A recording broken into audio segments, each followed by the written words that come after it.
Today is April Fool's Day, which means it's the one day of the year when it's socially acceptable to lie to your friends and family. But did you know that before it was a day for jokes and pranks, it was a day for executions? One theory to why April became the day we fool around on has its roots in some pretty dark stuff, including political assassinations and even a few mass killings. Let me explain. Way back in the 1700s, there were a lot of political prisoners in England, so many that the king at the time, King George II, decided to make an example of them. Every year on April, he would have these prisoners brought out and publicly executed. This wasn't your typical punishment, though.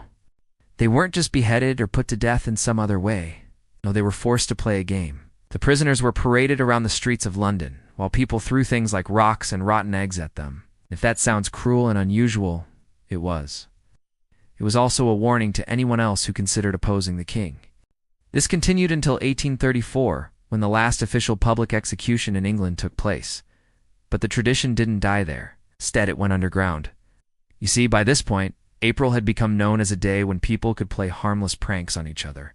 So people who wanted to get away with more sinister stuff would do their dirty work on this day, knowing that any victims would be suspected of playing a prank gone wrong. For example, in 1867, a man was found dead in his cell with a towel stuffed in his mouth and a wooden mallet beside him. At first, it looked like a classic case of murder most foul. But then the police found out that the victim had been laughing and joking with his cellmate about how he was going to kill him the night before. And that wasn't even the first time.